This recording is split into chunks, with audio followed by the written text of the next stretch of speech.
America ಸುಂಕ ಸಮರದಲ್ಲಿ ಭಾರತಕ್ಕೆ ಮೇಲುಗೈಯಾಗಿದೆ. ಯುರೋಪಿಯನ್ ಒಕ್ಕೂಟದ ಜೊತೆಗೆ ಭಾರತ ಮಹತ್ವದ ಒಪ್ಪಂದದ ಬಳಿಕ ಅಮೆರಿಕ ಎಚ್ಚೆತ್ತುಕೊಂಡಿದೆ. ಭಾರತ ಸರ್ಕಾರದ ಜಾಣ ನಡೆಯಿಂದ ಅಲರ್ಟ್ ಆದ ವಿಶ್ವದ ದೊಡ್ಡಣ್ಣ ಭಾರತದ ಮೇಲೆ ವಿಧಿಸಿದ್ದ ಸುಂಕವನ್ನು ಇಳಿಸಿದ್ದಾರೆ. ಭಾರತದ ವಸ್ತುಗಳ ಮೇಲೆ ಹೆಚ್ಚುವರಿ 25% ತೆರಿಗೆ ಹಾಕಲಾಗಿತ್ತು. ಇದೀಗ ಆ ಸುಂಕವನ್ನು 25% ಇಂದ 18%ಗೆ ಇಳಿಸಿ ಅಮೆರಿಕ ಅಧ್ಯಕ್ಷ ಟ್ರಂಪ್ ಆದೇಶ ಹೊರಡಿಸಿದ್ದಾರೆ. ಖುದ್ದು ಪ್ರಧಾನಿ ಮೋದಿಗೆ ಕರೆ ಮಾಡಿ ಮಾತಾಡಿದ ಟ್ರಂಪ್ ಬಳಿಕ ಸುಂಕ ಇಳಿಕೆಯನ್ನು ತಮ್ಮ ಟ್ರೂತ್ ಪೋಸ್ಟ್ನಲ್ಲಿ ಹಂಚಿಕೊಂಡಿದ್ದಾರೆ. ಅಮೆರಿಕ ಅಧ್ಯಕ್ಷ ಡೊನಾಲ್ಡ್ ಟ್ರಂಪ್ ಜೊತೆಗೆ ಮಾತನಾಡಿದ್ದನ್ನು ಪ್ರಧಾನಿ ನರೇಂದ್ರ ಮೋದಿ ಕೂಡ ಸಾಮಾಜಿಕ ಜಾಲತಾಣಗಳಲ್ಲಿ ಹಂಚಿಕೊಂಡಿದ್ದಾರೆ. ನನ್ನ ಸ್ನೇಹಿತ ಡೊನಾಲ್ಡ್ ಟ್ರಂಪ್ ಜೊತೆಗೆ ಮಾತಾಡಿ ತುಂಬಾ ಸಂತೋಷ ಆಗಿದೆ. ಭಾರತದ ವಸ್ತುಗಳ ಮೇಲಿನ ಸುಂಕವನ್ನು 25% 18% ಇಳಿಕೆ ಮಾಡಿರೋದು ಖುಷಿ ವಿಚಾರ. 1.4 ಬಿಲಿಯನ್ ಭಾರತೀಯರ ಪರವಾಗಿ ಡೊನಾಲ್ಡ್ ಟ್ರಂಪ್ಗೆ ಧನ್ಯವಾದ ಹೇಳ್ತೀನಿ ಅಂತ ಹೇಳಿದ್ದಾರೆ.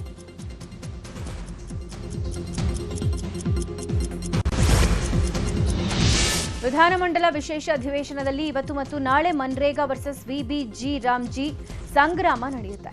ವಿಬಿಜಿ ರಾಮ್ಜಿ ಕಾಯ್ದೆಗೆ ವಿರೋಧಿಸಿ ಖಂಡನ ನಿರ್ಣಯಕ್ಕೆ ಕಾಂಗ್ರೆಸ್ ತಂತ್ರ ಮಾಡಿದೆ. ಆದರೆ ಇದಕ್ಕೆ ಟಕ್ಕರ್ ಕೊಡೋಕೆ ಪ್ರತಿಪಕ್ಷಗಳು ಸಜ್ಜಾಗಿವೆ. ಮನ್ರೇಗಾದಲ್ಲಿನ ಭ್ರಷ್ಟಾಚಾರ ಮತ್ತು ಸರ್ಕಾರದ ವೈಫಲ್ಯಗಳನ್ನು ಖಂಡಿಸಿ ಸದನದಲ್ಲಿ ಧರಣಿ ಮಾಡೋಕೆ ಬಿಜೆಪಿ ಸಜ್ಜಾಗಿದೆ. ಜೊತೆಗೆ ಅಬಕಾರಿ ಹಗರಣದಲ್ಲಿ ಸಚಿವ ಆರ್ಬಿ ತಿಮ್ಮಾಪುರ್ ರಾಜೀನಾಮೆಗೆ ಪಟ್ಟು ಹಿಡಿಯೋಕೆ ವಿಪಕ್ಷಗಳು ಪ್ರತಿತಂತ್ರ ರೂಪಿಸಿವೆ. ತಂತ್ರ ಪ್ರತಿತಂತ್ರದ ನಡುವೆ ಸದನದಲ್ಲಿ ಕೋಲಾಹಲ ಉಂಟಾಗೋ ಸಾಧ್ಯತೆ ಇದೆ. ರಾಜ್ಯಪಾಲರು ಜಂಟಿ ಅಧಿವೇಶನ ಭಾಷಣದ ಮೇಲಿನ ಚರ್ಚೆ ಬಳಿಕ ಸಿಎಂ ಸಿದ್ದರಾಮಯ್ಯ ಎರಡೂ ಸದನದಲ್ಲಿ ಮಾತಾಡಿದ್ದಾರೆ. ವರ್ಷದ ಮೊದಲ ಅಧಿವೇಶನದಲ್ಲಿ ಜಂಟಿ ಅಧಿವೇಶನ ಉದ್ದೇಶಿಸಿ ರಾಜ್ಯಪಾಲರು ಮಾತಾಡೋ ಬಗ್ಗೆ ಸಂವಿಧಾನದಲ್ಲಿದೆ. ಆರ್ಟಿಕಲ್ 163 ಪ್ರಕಾರ ರಾಜ್ಯ ಸರ್ಕಾರ ಸಿದ್ಧಪಡಿಸಿದ ಭಾಷಣ ಓದಬೇಕು. ಅದು ಸಂವಿಧಾನದ ಕರ್ತವ್ಯ. ಆದರೆ ಅವರು ಓದಲಿಲ್ಲ. ಭಾಷಣದಲ್ಲಿ 3 ವಾಕ್ಯ ಮಾತ್ರ ಓದಿದ್ರು. ಜೈ ಹಿಂದ್ ಜೈ ಕರ್ನಾಟಕ ಅಂತ ಭಾಷಣವನ್ನು ಮುಗಿಸ್ಬಿಟ್ಟಿದ್ದಾರೆ. ನಾವು ಜೈ ಸಂವಿಧಾನ ಅನ್ನೋದನ್ನು ಹೇಳಿದ್ವಿ, ಅದನ್ನು ಅವರು ಓದೇ ಇಲ್ಲ. ಅವತ್ತು ರಾಷ್ಟ್ರಗೀತೆ ಹಾಡೋ ಮೊದಲು ಆತುರವಾಗಿ ನಿರ್ಗಮಿಸಿದ್ರು. ಸಂವಿಧಾನದ ವಿರುದ್ಧ ನಡೆದಿದ್ದಾರೆ ಅನ್ನೋದು ನನ್ನ ಭಾವನೆ, ಸಂವಿಧಾನಕ್ಕೆ ದೊಡ್ಡ ಅಪಚಾರ ಮಾಡಿದ್ದಾರೆ ಅನ್ನೋದು ನನ್ನ ಭಾವನೆ ಅಂತ ಹೇಳಿದ್ದಾರೆ. ಇನ್ನು ಎರಡೂ ಸದನದಲ್ಲಿ ರಾಜ್ಯಪಾಲರ ನಡೆಯನ್ನ ಸಿಎಂ ಕಟುವಾಗಿ ಟೀಕೆ ಮಾಡಿದ್ರು. ವಿಧಾನ ಪರಿಷತ್ನಲ್ಲಿ ನಾಗರಾಜ್ ಯಾದವ್, ನಜೀರ್ ಅಹಮದ್, ಎನ್ ರವಿಕುಮಾರ್, ಭಾರತಿ ಶೆಟ್ಟಿ ನಡುವೆ ಟಾಕ್ ವಾರ್ ನಡೆದಿದೆ. ಸಿಎಂ ಜೊತೆ ಭಾರತಿ ಶೆಟ್ಟಿ ಮಾತಾಡೋ ವೇಳೆ ಗದ್ದಲ ನಡೆಯಿತು. ಸದನ ಮುಗಿತಾ ಇದ್ದಂತೆ ಸಿಎಂ ಬಳಿ ತೆರಳಿದ್ದ ಭಾರತಿ ಶೆಟ್ಟಿ ಮಂಗಳ ಮುಖಿಯರ ವಿಚಾರವಾಗಿ ಮಾತಾಡೋಕೆ ತೆರಳಿದ್ರು. ಈ ವೇಳೆ ಕಾಂಗ್ರೆಸ್ ಸದಸ್ಯರು ಹಾಗೂ ಭಾರತಿ ಶೆಟ್ಟಿ ನಡುವೆ ವಾರ್ ನಡೆದಿದೆ. ಕೈ ಮಿಲಾಯಿಸೋ ಮಟ್ಟಕ್ಕೆ ಗಲಾಟೆ ಆಗಿದೆ. ಭಾರತಿ ಶೆಟ್ಟಿ ಬೆಂಬಲಕ್ಕೆ ತೆರಳಿದ ಬಿಜೆಪಿ ಸದಸ್ಯರು ಸಸ್ಪೆಂಡ್ ಮಾಡೋವರೆಗೂ ಬಿಡಲ್ಲ ಅಂತ ಘೋಷಣೆ ಕೂಗಿದ್ರು. ಆ ಬಳಿಕ ಎಲ್ಲರನ್ನೂ ಕಾನೂನು ಸಚಿವರ ಎಚ್.ಕೆ. ಪಾಟೀಲ್ ಸಮಾಧಾನ ಮಾಡಿದ್ದಾರೆ. ಪರಿಷತ್ನಲ್ಲಿ ನಡೆದ ಗಲಾಟೆ ಬಗ್ಗೆ ಪರಿಷತ್ ವಿಪಕ್ಷ ನಾಯಕ ಛಲವಾದಿ ನಾರಾಯಣಸ್ವಾಮಿ ಪ್ರತಿಕ್ರಿಯೆ ಕೊಟ್ಟರು. ಮೇಲ್ಮನೆಯಲ್ಲಿ ಸಿಎಂ ಉತ್ತರ ಕೊಡ್ತಾ ಇದ್ರು. ಉತ್ತರ ಕೊಡೋ ಸಮಯದಲ್ಲಿ ಹಲವು ಸಂದರ್ಭಗಳಲ್ಲಿ ವಿಚಾರಗಳನ್ನ ಪ್ರಸ್ತಾಪ ಮಾಡಿದಾಗ ನಮಗೆ ಸಮಂಜಸ ಅಲ್ಲ ಅಂತ ಹೇಳಿದಾಗ ನಾವು ಪ್ರಶ್ನೆ ಮಾಡಿದ್ದೀವಿ. ಆಗ ಆಡಳಿತ ಪಕ್ಷದ ಸದಸ್ಯರು ನಮ್ಮ ಮೇಲೆ ಮುಗಿಬಿದ್ದಿದ್ದಾರೆ. ಕೇಂದ್ರ ಸರ್ಕಾರ ಹಣ ಕೊಡ್ತಾ ಇಲ್ಲ ಅಂತ ಕೇಳಿ, ಆದ್ರೆ ನಜೀರ್ ಅಹಮದ್ ಮೋದಿ ಅವರನ್ನ ದೇಶದ್ರೋಹಿ ಅಂತ ಹೇಳಿದ್ದಾರೆ. ಸುಮಾರು 10 ಬಾರಿ ದೇಶದ ಪ್ರಧಾನಿ ನಿಂದಿಸುವ ಕೆಲಸ ಮಾಡಿದ್ದಾರೆ. ಇದನ್ನ ವಿರೋಧಿಸಿ ನಾವು ಬಾವಿಗಿಳಿದು ಹೋರಾಟ ಮಾಡಿದ್ದೀವಿ. ಅವರನ್ನ ಸಸ್ಪೆಂಡ್ ಮಾಡಬೇಕು, ಸಸ್ಪೆಂಡ್ ಮಾಡೋವರೆಗೆ ನಾವು ಹಠ ಬಿಡಲ್ಲ ಅಂತ ಹೇಳಿದ್ರು. ಕೇರಳದಲ್ಲಿ ಆನೆ ದಾಳಿಗೆ ಸತ್ತವರಿಗೆ ಪರಿಹಾರ ಕೊಟ್ಟ ಬಗ್ಗೆ ವಿಧಾನ ಪರಿಷತ್ನಲ್ಲಿ ಸಿಟಿ ರವಿ ಪ್ರಸ್ತಾಪ ಮಾಡಿದ್ದಾರೆ. ಈ ನಡುವೆ ಅರಣ್ಯ ಸಚಿವ ಈಶ್ವರ್ ಖಂಡ್ರೆ ಮಧ್ಯಪ್ರವೇಶ ಮಾಡಿ ನಾವು ಕೇರಳದ ಆನೆ ದಾಳಿಗೆ ಪರಿಹಾರ ಕೊಟ್ಟಿಲ್ಲ ಅಂತ ಹೇಳಿದ್ರು. ಇನ್ನು ಜೊತೆಗೆ ಆನೆ ದಾಳಿಗೆ ಪರಿಹಾರ ಕೊಟ್ಟಿದ್ರೆ ರಾಜೀನಾಮೆ ಕೊಡ್ತೀನಿ ಅಂತ ಖಂಡ್ರೆ ಹೇಳಿದ್ದಾರೆ. ಈ ವೇಳೆ ಸಿಟಿ ರವಿ ಹಾಗೂ ಖಂಡ್ರೆ ನಡುವೆ ಮಾತಿನ ಚಕಮಕಿ ಉಂಟಾಯಿತು.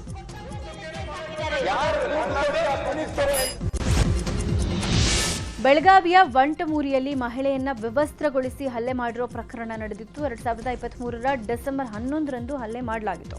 ಘಟನೆಯ ಸಂಬಂಧ ಓರ್ವ ಬಾಲಾಪರಾಧಿ ಸೇರಿ ಒಟ್ಟು 13 ಜನರ ವಿರುದ್ಧ ಕೋರ್ಟ್ಗೆ ಚಾರ್ಜ್ ಶೀಟ್ ಸಲ್ಲಿಕೆಯಾಗಿತ್ತು. ಇನ್ನು ಇವತ್ತು ಪ್ರಕರಣದ ತೀರ್ಪು ಹೊರಬೀಳುತ್ತೆ. ಬೆಳಗಾವಿಯ 10ನೇ ಹೆಚ್ಚುವರಿ ಮತ್ತು ಜಿಲ್ಲಾ ಸತ್ರ ನ್ಯಾಯಾಲಯ ಇವತ್ತು ತೀರ್ಪು ಪ್ರಕಟ ಮಾಡುತ್ತೆ. ಪ್ರೀತಿಸಿದ ಯುವತಿಯೊಂದಿಗೆ ಯುವಕ ಮನೆ ಬಿಟ್ಟು ಪರಾರಿಯಾಗಿದ್ದಕ್ಕೆ ಯುವಕನ ತಾಯಿಯನ್ನ ವಿವಸ್ತ್ರಗೊಳಿಸಿ ವಿದ್ಯುತ್ ಕಂಬಕ್ಕೆ ಕಟ್ ಹಾಕಿ ಹಲ್ಲೆ ಮಾಡಲಾಗಿತ್ತು. ನಾಳೆ ಬೆಳಗ್ಗೆ 6 ಗಂಟೆಯಿಂದ ಫೆಬ್ರವರಿ 9ರ ರಾತ್ರಿ 10 ಗಂಟೆಯವರೆಗೂ ಬೆಂಗಳೂರಿನ ಅನೇಕ ಕಡೆ ವಿದ್ಯುತ್ ವ್ಯತ್ಯಯ ಆಗಲಿದೆ. 66/11 ಕೆವಿ HBR ಸ್ಟೇಷನ್ನಲ್ಲಿ ತುರ್ತು ನಿರ್ವಹಣಾ ಕೆಲಸಗಳನ್ನು ಮಾಡಬೇಕಾಗಿರೋ ಕಾರಣಕ್ಕೆ ವಿದ್ಯುತ್ ಕಟ್ ಆಗಲಿದೆ ಅಂತ ಬೆಸ್ಕಾಂ ಮಾಹಿತಿ ಕೊಟ್ಟಿದೆ. Divya, Shanti, Govindapura, Karle, Brindavan Nagar, Titan garage, Gandhinagar, Bhairavi apartments, Hegde Nagar, Chandrika soap factory, BMTC depot ಮತ್ತು ಸುತ್ತಮುತ್ತಲಿನ ಪ್ರದೇಶಗಳಲ್ಲಿ ಪವರ್ ಪ್ರಾಬ್ಲಮ್ ಆಗುತ್ತೆ ಅಂತ ಬೆಸ್ಕಾಂ ಮಾಹಿತಿ ಕೊಟ್ಟಿದೆ. ಬೆಂಗಳೂರು ಜಲಮಂಡಳಿ ತುರ್ತು ನಿರ್ವಹಣೆ ಕಾಮಗಾರಿ ಹಿನ್ನೆಲೆ ಫೆಬ್ರವರಿ 5, 6ರಂದು ಕಾವೇರಿ ನೀರು ಸರಬರಾಜಲ್ಲಿ ವ್ಯತ್ಯಯ ಉಂಟಾಗಲಿದೆ. ಈ ಬಗ್ಗೆ ಜಲಮಂಡಳಿ ಮಾಹಿತಿ ಕೊಟ್ಟಿದ್ದು, ತುರ್ತು ನಿರ್ವಹಣೆ ಕಾಮಗಾರಿ ಕೈಗೆತ್ತಿಕೊಳ್ತಾ ಇರುವಂತಹ ಹಿನ್ನೆಲೆ ಮಾಗಡಿ ರಸ್ತೆ, ಕದ್ರೇನಹಳ್ಳಿ, ಮಿನಾಜ್ ನಗರ, ಗಂಗಾಧರ್ ನಗರ, ಪ್ರಗತಿಪುರ, ಪದ್ಮನಾಭ ನಗರ, ಇಸ್ರೋ ಲೇಔಟ್, ಟೀಚರ್ಸ್ ಕಾಲೋನಿ ಸೇರಿದಂತೆ ಅನೇಕ ಏರಿಯಾಗಳಲ್ಲಿ ನೀರಿನ ವ್ಯತ್ಯಯ ಆಗುತ್ತೆ ಅಂತ ಜಲಮಂಡಳಿ ಅಧ್ಯಕ್ಷರಾದ ಡಾಕ್ಟರ್ ವಿ ರಾಮ್ ಪ್ರಸಾದ್ ಮನೋಹರ್ ಮಾಹಿತಿ ಕೊಟ್ಟಿದ್ದಾರೆ. ರೌಡಿ ಶೀಟರ್ ಬಿಕ್ಲು ಶಿವ ಕೊಲೆ ಪ್ರಕರಣಕ್ಕೆ ಸಂಬಂಧಪಟ್ಟಂತೆ 4 ಆರೋಪಿಗಳ ನಿರೀಕ್ಷಣಾ ಜಾಮೀನು ಅರ್ಜಿ ವಜಾ ಆಗಿದೆ.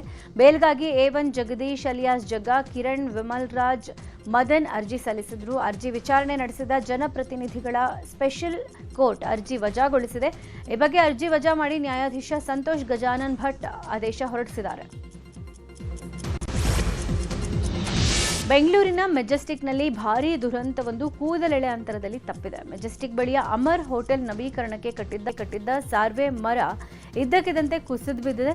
ಈ ಅವಘಡದ ವೇಳೆ ಕಟ್ಟಡದ ಕೆಳಗೆ ನಿಂತಿದ್ದ 3 ಸಣ್ಣಪುಟ್ಟ ಗಾಯಗಳಾಗಿದ್ದು, ಬೈಕ್ಗೆ ಸ್ವಲ್ಪ ಹಾನಿಯಾಗಿದೆ. ಇನ್ನು ಸ್ಥಳಕ್ಕೆ ಭೇಟಿ ಕೊಟ್ಟ ಉಪ್ಪಾರಪೇಟೆ ಪೊಲೀಸರು ಪರಿಶೀಲನೆ ನಡೆಸಿದ್ದಾರೆ. ಬೆಂಗಳೂರು ದಕ್ಷಿಣ ಜಿಲ್ಲೆಯ ಚನ್ನಪಟ್ಟಣದ ತಿಟ್ಟಮಾರನಹಳ್ಳಿ ಬಳಿ ಡಿವೈಡರ್ಗೆ ಆಂಬ್ಯುಲೆನ್ಸ್ ಡಿಕ್ಕಿ ಹೊಡೆದಿದೆ. ಬೆಂಗಳೂರಿಂದ ಮಂಡ್ಯ ಕಡೆಗೆ ಆಂಬ್ಯುಲೆನ್ಸ್ ಹೋಗ್ತಾ ಇತ್ತು. ಈ ವೇಳೆ ಡಿವೈಡರ್ಗೆ ಡಿಕ್ಕಿ ಹೊಡೆದಿದ್ದು ಚಾಲಕನನ್ನ ಸ್ಥಳೀಯರು ರಕ್ಷಿಸಿದ್ದಾರೆ. ಆದರೆ ಆಂಬ್ಯುಲೆನ್ಸ್ ಸಂಪೂರ್ಣ ಜಖಂಗೊಂಡಿದೆ. ಅದೃಷ್ಟವಶಾತ್ ಯಾವುದೇ ಅಪಾಯ ಸಂಭವಿಸಿಲ್ಲ. ಹುಬ್ಬಳ್ಳಿಯ ಕಿಮ್ಸ್ ಆವರಣದಲ್ಲಿ ಯುವಕನಿಗೆ ಚಾಕು ಇರುತ್ತ ಪ್ರಕರಣಕ್ಕೆ ಸಂಬಂಧಪಟ್ಟಂತೆ ಹುಬ್ಬಳ್ಳಿ ಪೊಲೀಸರು 7 ಜನರನ್ನ ಬಂಧಿಸಿದ್ದಾರೆ. ಸೋನು ಪಠಾಣ್, ಅಫ್ತಾಬ್ ಪಠಾಣ್ ಸೇರಿ 7 ಮಂದಿಯನ್ನು ಅರೆಸ್ಟ್ ಮಾಡಲಾಗಿದೆ. ಕಸಬಾಪೇಟೆ ಪೊಲೀಸ್ ಠಾಣಾ ವ್ಯಾಪ್ತಿಯಲ್ಲಿ ಸೈಯದ್, ಹಸನ್ ನಾಯಕ್ ಮತ್ತು ಹಜರೆ ಸಾಬಾ ಅನ್ನೋರ ನಡುವೆ ಪರಸ್ಪರ ಜಗಳ ಆಗಿತ್ತು. ಇನ್ನು ಹಲ್ಲೆಗೊಳಗಾದ ಸೈಯದ್ ಕಿಮ್ಸ್ ಆಸ್ಪತ್ರೆಗೆ ಚಿಕಿತ್ಸೆಗೆ ಬಂದಾಗ ಹಸನ್ ನಾಯಕ್ ತನ್ನ ಸಹಚರರೊಂದಿಗೆ ಹಲ್ಲೆ ಮಾಡಿದ್ದಾನೆ. ಈ ನಿಟ್ಟಿನಲ್ಲಿ ಪ್ರಕರಣ ದಾಖಲಿಸಿಕೊಂಡು 7 ಜನರನ್ನ ಬಂಧಿಸಿರುವುದಾಗಿ ಪೊಲೀಸ್ ಆಯುಕ್ತ N. ಶಶಿಕುಮಾರ್ ಮಾಹಿತಿ ಕೊಟ್ಟಿದ್ದಾರೆ. ಚಿಕ್ಕಬಳ್ಳಾಪುರದ ಗೌರಿಬಿದನೂರು ನಗರದ ಕೃಷಿ ಉತ್ಪನ್ನ ಮಾರುಕಟ್ಟೆ ಆವರಣದಲ್ಲಿ ರಾಶಿ ಅನ್ನಭಾಗ್ಯ ಯೋಜನೆಯ ಅಕ್ಕಿ ಪತ್ತೆ ಆಗಿದೆ. ಗ್ರಾಹಕರಿಂದ ಕಡಿಮೆ ಬೆಲೆಗೆ ಖರೀದಿಸಿ ಅಧಿಕ ಬೆಲೆಗೆ ಮಾರಾಟ ಮಾಡ್ತಾ ಇರೋ ವಿಚಾರ ಬೆಳಕಿಗೆ ಬಂದಿದೆ. ಎಪಿಎಂಸಿ ಮಾರುಕಟ್ಟೆ ಒಳಗಡೆನೆ 150ಕ್ಕೂ ಅಧಿಕ ಚೀಲಗಳಲ್ಲಿ ಅಕ್ರಮ ದಾಸ್ತಾನು ಪತ್ತೆಯಾಗಿದ್ದು, RI ಅಬ್ದುಲ್ ಖಾದರ್ ನೇತೃತ್ವದಲ್ಲಿ ಗೋದಾಮನ್ನು ಸೀಸ್ ಮಾಡಲಾಗಿದೆ.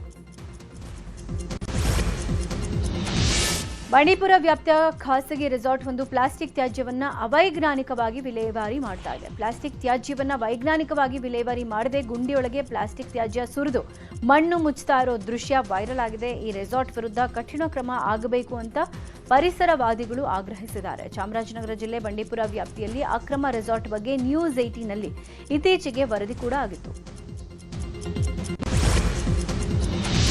ಗದಗ ಜಿಲ್ಲೆ ಲಕ್ಷ್ಮೇಶ್ವರ ಪಟ್ಟಣದ ಇಟಿಕೇರಿ ಅಭಿವೃದ್ಧಿ ಕಾಮಗಾರಿ ವಿಳಂಬ ಖಂಡಿಸಿ ಪ್ರತಿಭಟನೆ ನಡೆಸಿದ್ದಾರೆ.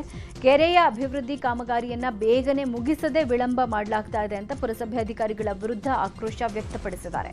ಇನ್ನು ಇಟಿಕೇರಿ ಒತ್ತುವರಿಯಾಗಿ, ಹೀಗಾಗಿ ಒತ್ತುವರಿ ತೆರವು ಮಾಡಬೇಕು ಅಂತ ಒತ್ತಾಯ ಮಾಡಿದ್ದಾರೆ. ಕೆರೆಯ ಅಭಿವೃದ್ಧಿಗೆ ಆದಷ್ಟು ಬೇಗ ಕ್ರಮ ಕೈಗೊಳ್ಳಬೇಕು. ಕೆರೆ ಅಭಿವೃದ್ಧಿ ಸಮಿತಿ ಹೀಗಂತ ಒತ್ತಾಯ ಮಾಡಿದೆ. ಇಲ್ಲದೇ ಇದ್ರೆ ಪುರಸಭೆ ವಿರುದ್ಧ ಹೋರಾಟ ಮಾಡೋದಾಗಿ ಎಚ್ಚರಿಕೆ ಕೊಟ್ಟಿದೆ.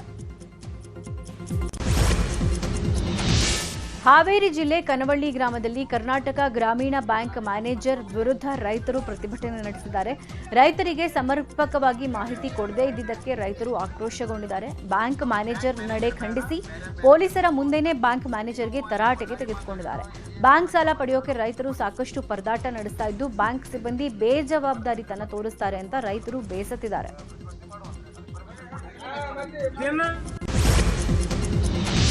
ತೀರ್ಥಹಳ್ಳಿಯಲ್ಲಿ ಪ್ರತ್ಯೇಕವಾಗಿ 2 ಕಡೆ ಮನೆಗಳಲ್ಲಿ ಸಿಲಿಂಡರ್ ಏಕಾಏಕಿ ಬ್ಲಾಸ್ಟ್ ಆಗಿ ಬೆಂಕಿ ಕಾಣಿಸಿಕೊಂಡಿದೆ. ತೀರ್ಥಹಳ್ಳಿಯ ಬಾಳಗಾರಿನ ನಾಗರಾಜ್ ಭಟ್ ಮನೆಯಲ್ಲಿ ಗ್ಯಾಸ್ ಸಿಲಿಂಡರ್ನಲ್ಲಿ ಏಕಾಏಕಿ ಬೆಂಕಿ ಕಾಣಿಸಿಕೊಂಡಿದೆ.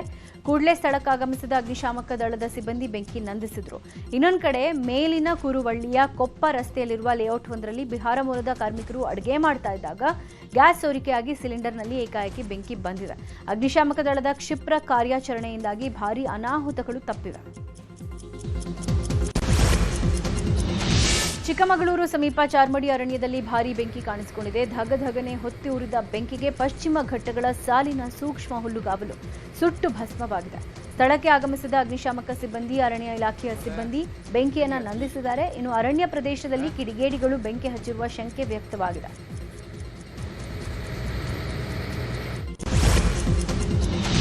ಮಂಡ್ಯದ ಶ್ರೀರಂಗಪಟ್ಟಣದಲ್ಲಿ ಸೇವೆಯಿಂದ ನಿವೃತ್ತರಾದ ಪೊಲೀಸ್ ಅಧಿಕಾರಿಯೊಬ್ಬರಿಗೆ ಸಹೋದ್ಯೋಗಿ ಸಿಬ್ಬಂದಿ ಅದ್ಧೂರಿ ಬೀಳ್ಕೊಡುಗೆ ಕೊಟ್ಟಿದ್ದಾರೆ.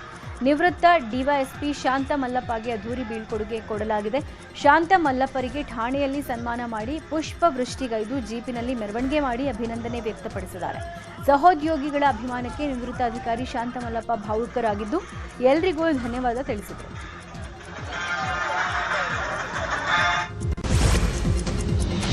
ನಿನ್ನೆ ಲೋಕಸಭೆಯಲ್ಲಿ ನಿವೃತ್ತ ಜನರಲ್ ನರವಾಣೆ ಆತ್ಮಚರಿತ್ರೆ ಬಗ್ಗೆ ಭಾರೀ ಪ್ರಸ್ತಾಪ ಆಗಿದೆ. ಲೋಕಸಭೆಯ ಬಜೆಟ್ ಅಧಿವೇಶನದಲ್ಲಿ ಯುಪಿಎ ವರ್ಸಸ್ ಎನ್ಡಿಎ ಸಂಘರ್ಷಕ್ಕೆ ನರವಾಣೆ ಪುಸ್ತಕ ಕಾರಣ ಆಗಿದೆ.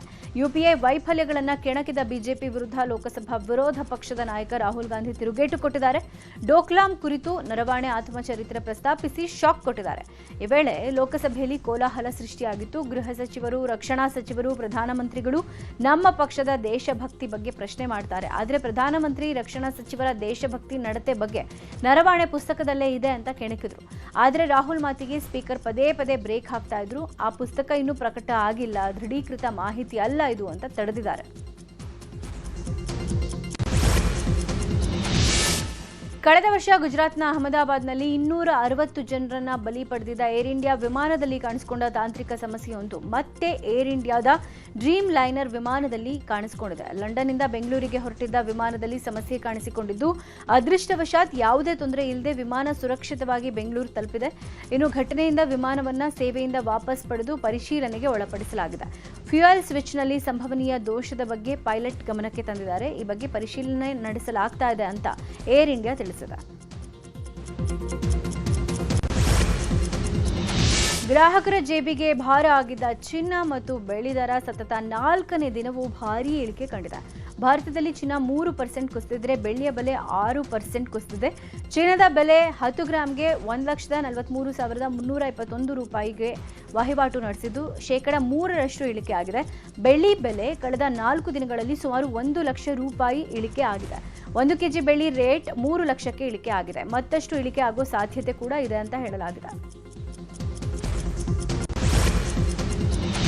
ಮಹಿಳಾ ಪ್ರೀಮಿಯರ್ ಲೀಗ್ನ ಎಲಿಮಿನೇಟರ್ ಪಂದ್ಯದಲ್ಲಿ ಇವತ್ತು ಡೆಲ್ಲಿ ಹಾಗೂ ಗುಜರಾತ್ ಜೈನ್ಸ್ ತಂಡಗಳು ಸೆಣಸಾಟ ನಡೆಸಲಿವೆ. ಇವತ್ತಿನ ಪಂದ್ಯ ಗೆದ್ದ ತಂಡ ಫೈನಲ್ಸ್ಗೆ ಲಗ್ಗೆ ಇಡಲಿದ್ದು ಆರ್ಸಿಬಿ ವಿರುದ್ಧ ಪ್ರಶಸ್ತಿಗಾಗಿ ಕಾದಾಡಲಿದೆ. ಗುಂಪು ಹಂತದಲ್ಲಿ 8 ಪಂದ್ಯಗಳ ಪೈಕಿ 5 ಪಂದ್ಯಗಳನ್ನು ಗೆದ್ದಿರುವ ಗುಜರಾತ್ 2ನೇ ಸ್ಥಾನದಲ್ಲಿದ್ದು, ಡೆಲ್ಲಿ 4ರಲ್ಲಿ ಜಯಗಳಿಸಿ 3ನೇ ಸ್ಥಾನದಲ್ಲಿದೆ. ಈ ಪಂದ್ಯವನ್ನು ಗೆಲ್ಲುವ ಮೂಲಕ ಡೆಲ್ಲಿ ಸತತ 4ನೇ ವರ್ಷವೂ ಫೈನಲ್ ಪ್ರವೇಶ ಮಾಡೋ ಕಾತುರದಲ್ಲಿದೆ. ಇತ್ತ ಗುಜರಾತ್ ಮೊದಲ ಬಾರಿಗೆ ಪ್ರಶಸ್ತಿ ಸುತ್ತಿಗೇರುವ ವಿಶ್ವಾಸದಲ್ಲಿದೆ.